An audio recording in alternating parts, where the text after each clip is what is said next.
మరిన్ని వివరములకు మమ్మను సంప్రదించండి.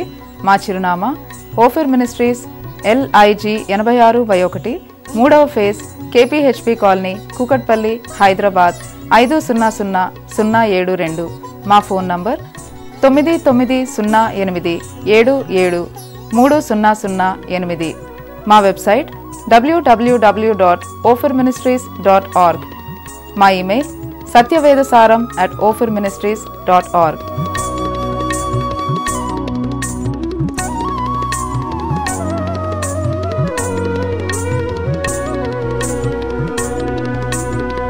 ఈ కడవరి కాలంలో దేవుడు పంపిన అపోస్తలుడు అద్దంకి రంజిత్ ఓఫిర్ గారు తన ఆధ్యాత్మిక జీవిత యాత్రలో దేవునితో నడిచినప్పుడు వారికి కలిగిన అనుభవాలు, అనుభూతులు, దేవుడు నేర్పిన పాఠాలను వారు అక్షరబద్ధం చేసి, స్వరబద్ధం చేసి గానం చేశారు. ఈ పాటల సీడీలు 5 వాల్యూమ్స్ ఇప్పుడు మీకు అందుబాటులో ఉన్నాయి. వీటిని పొందగోరేవారు దయచేసి మా ఆఫీస్ను సంప్రదించండి. దైవజనులు అద్దంకి రంజిత్ ఓఫిర్ గారి పరిచర్య బహుముఖమైనది. ఈ పరిచర్యను గూర్చి ఒక్కసారిగా పూర్తిగా పరిచయం చేయడం అసాధ్యమైన పని. వారి రచనలు ప్రపంచ క్రైస్తవ సాహిత్య చరిత్రలో ఓ సరికొత్త సువర్ణాధ్యాయాన్ని సృష్టించాయి. బైబిల్ కాలేజీలకు దూరంగా దేవుని సన్నిధిలో బాప్తిస్మమిచ్చి యోహానుల పరిశుద్ధాత్మని చేత తర్ఫీదు పొందిన ఆధునిక ప్రవక్తగా ఓఫిర్ గారిని లక్షలాది మంది గుర్తించారు. ఈ భూమి మీద వ్రాయబడిన ఏ ఇతర క్రైస్తవ గ్రంథంలో మనకు దొరకని విస్తారమైన సత్య సందేశం, సమాచారం ఓఫిర్ గారి రచనలలో మనకు దొరుకుతుంది.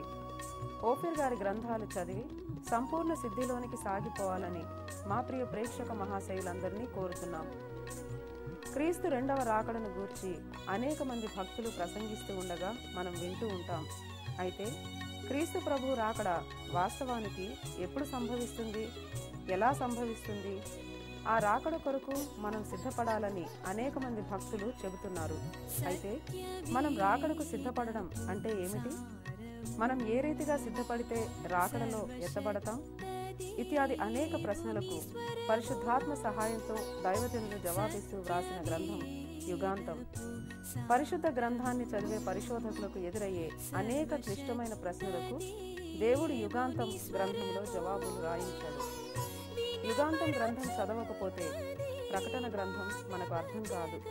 ప్రకటన గ్రంథం అర్థం కాకపోతే బైబిల్లోని ఇతర 65 గ్రంథాలు మనకు అర్థం కావు. తప్పక చదవండి యుగాంతం. 2వ గ్రంథం పరిశుద్ధ దేవుని గూర్చిన జ్ఞానం. దేవుడు ఒక త్రిత్వం అని మనం ఎందుకు నమ్మాలి? త్రిత్వం అనే మాట బైబిల్లో ఎక్కడా వ్రాయబడలేదు కదా. దేవుడు త్రియేకుడని మనం ఎందుకు నమ్మాలి? నమ్మితే ఎలా అర్థం చేసుకోవాలి? ఈ ప్రశ్నలకు దేవుడు రాయించిన అధికారిక సమాధానం పరిశుద్ధ దేవుని గూర్చిన జ్ఞానం.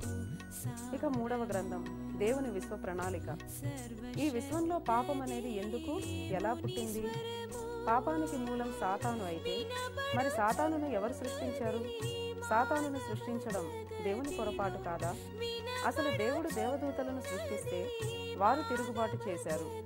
మానవులను సృష్టిస్తే వారు పడిపోయారు. భవిష్యత్తును ఎరిగిన దేవుడు ఎరిగి ఇలాంటి బలహీనులను ఎందుకు సృష్టిస్తున్నాడు? అన్నిటికీ కర్త దేవుడు అయినప్పుడు ఈ విశ్వంలోని పాపానికి, విషాదానికి ఆయన కర్త ఎందుకు కాడు? ఈ ప్రశ్నలకు లేఖనాధారాలతో అధికారిక సమాధానం ఇచ్చిన అద్భుత పరిశోధనా గ్రంథం దేవుని విశ్వ ప్రణాళిక. 4వది సింహనాదం. ప్రస్తుతం క్రైస్తవ సమాజంలో నెలకొన్న అనేక బోధలను వాక్యకాంతిలో పరీక్షించి ఏది సత్యం, ఏది అసత్యం, ఏది అపోస్తలిక బోధ, ఏది మానవ కల్పిత బోధ అన్న విషయాన్ని కూలంకషంగా చర్చించి నిరూపించే గ్రంథం సింహనాదం. 5వ గ్రంథం అయిన మహిమ ప్రపంచం మరో అద్భుత పరిశోధనాత్మక గ్రంథం. దేవుడు తన సంఘాన్ని పెండ్లి కుమార్తె అని ఎందుకు పిలిచాడు? క్రీస్తు తన సంఘాన్ని పెళ్లి చేసుకోవడం అంటే ఏమిటి? సంఘాన్ని దేవుడు ఒక స్త్రీగా ఎందుకు పరిగణించాడు? సంఘాన్ని దేవుడు ఎందుకు స్త్రీతో పోల్చాడు? సంఘం ఎత్తబడ్డాక గొర్రెపిల్ల వివాహ మహోత్సవం తర్వాత ఏం జరుగుతుంది? నిత్యత్వంలో వధువు సంఘం ఏం చేస్తుంది? క్రొత్త భూమి, క్రొత్త ఆకాశంలో జీవవృక్షపు ఆకులు జనములను స్వస్థపరుస్తాయట. ఆ మహిమలోకంలో కూడా రోగాలు ఉంటాయా? క్రీస్తు, ఆయన సంఘం కలిసి చేసే కాపురం ఏమిటి? ఇత్యాది అనేక ప్రశ్నలకు పరిశుద్ధాత్మ దేవుడు ఇచ్చిన సమాధానం మహిమ ప్రపంచం. యూదా పత్రిక బైబిల్ గ్రంథంలోని అతి చిన్న గ్రంథాలలో ఒకటి.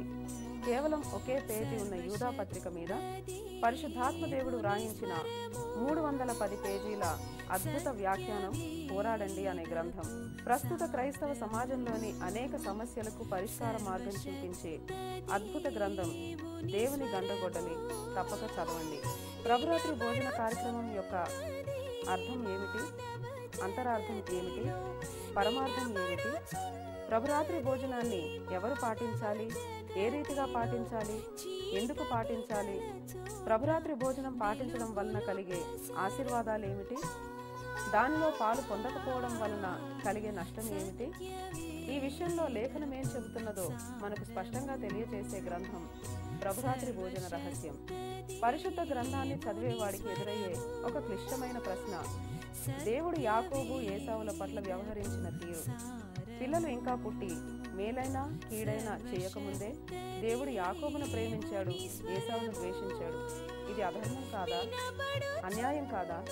పుట్టకముందే దేవుని చేత ద్వేషింపబడిన ఏసావు పుట్టిన తర్వాత దేవునికి ఇష్టడు ఎలా కాగలడు? ఈ విషయంలో దేవుడు అన్యాయం చేశాడా? ఈ గడ్డు ప్రశ్నకు దేవుడు వ్రాయించిన సమాధానమే యాకోబు దేవుడు అనే చిన్న పుస్తకం. దేవుని బిడ్డల పట్ల దేవుని చిత్తం ఏమిటి?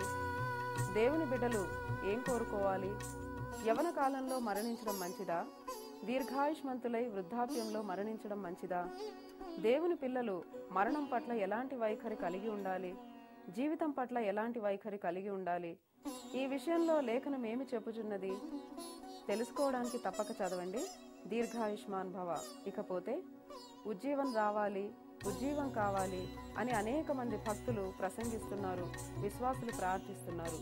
అయితే అసలు ఉజ్జీవం అంటే ఏమిటి? ఉజ్జీవం ఎప్పుడు వస్తుంది?